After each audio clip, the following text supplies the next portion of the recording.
মৌমাছি পালন ইউটিউব চ্যানেলে আপনাদের সকলকে স্বাগত। যারা যারা আমার চ্যানেলে প্রথম ভিডিওটি দেখছেন তাদেরকে বলবো চ্যানেলটিকে সাবস্ক্রাইব করার জন্য এবং পাশে থাকা বেল আইকনটি প্রেস করার জন্য। তো আমরা সাধারণত সবাই কম বেশি ধনের ফিল্ড থেকে চলে এসেছি, সর্ষের ফিল্ড থেকে চলে এসেছি, ধনের ফিল্ডে এসেছি। তো ধনের ফিল্ডে আসার পরে আমাদের যে কাজগুলো থাকে সেই কাজগুলো আপনাদেরকে আজকে দেখাবো এবং এই বাক্সটির সম্পূর্ণ চেহারা আপনাদের সামনে তুলে ধরবো। তো ধনের ফিল্ডে আসার পরে এই বাক্সগুলো চেক দেওয়া হচ্ছে, ধনের ফিল্ডে আসার পরে চেক দেওয়া হচ্ছে এবং এর মধ্যে যে সেল টেনেছে সেই সেলগুলো ভেঙে দেওয়া হচ্ছে। তো খুঁজে খুঁজে সেলগুলো দেখা হচ্ছে এবং সেল যেগুলো থাকবে সেগুলো ভেঙে দেওয়া হবে।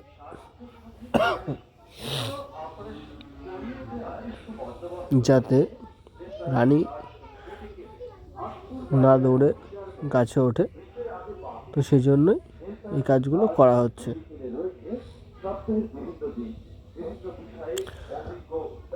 যেহেতু এই বাক্সগুলো একটু পুরানো কুইন আছে, এই বাক্সটা তো এর সেলটা একটু বেশি টেনেছে এবং খাওয়াও খুব সুন্দর আছে এটায়।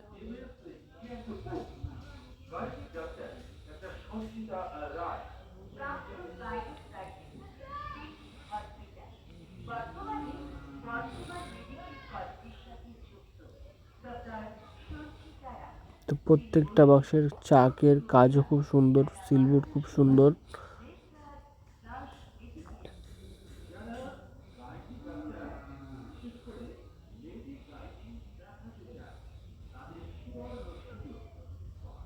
তো সেল খুঁজে খুঁজে আপনারাও এরকমভাবে নষ্ট করে দিন সেলগুলো, যাতে কুইন উপরে না যায়। এবং এর সাথে আরেকটা কাজ করতে পারেন, প্রত্যেকটা কুইনের ডানা কেটে দিতে পারেন, যেটা আমরা কিছু কিছু করেছি। পুরানো কুইন দেখে দেখে সেই রানীগুলোর ডানা কেটে দিয়েছি।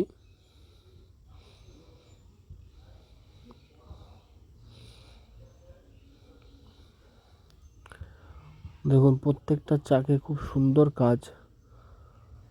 যেহেতু মাছিটা লোকালে ছিল এর জন্য কাজের ভাগটা বেশি।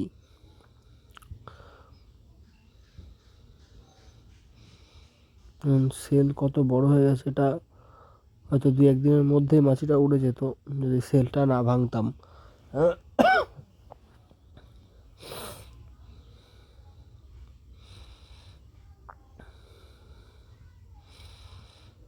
যেহেতু মাছির চাপটা বেশি সেহেতু উড়ে যেতে পারে। তো এর সাথে কাঁচা মধুও পড়ছে,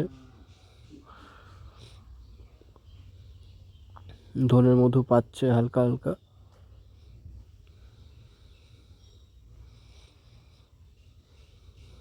সেল কত বড় বড় হয়ে গেছে।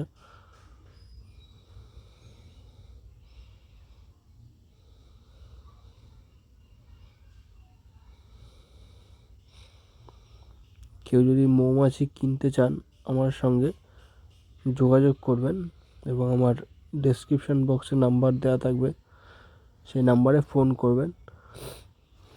পাইকারি ও খুচরো বিক্রি হয়। কেউ যদি মনে করেন যে একটা নেবেন সেটাও হবে।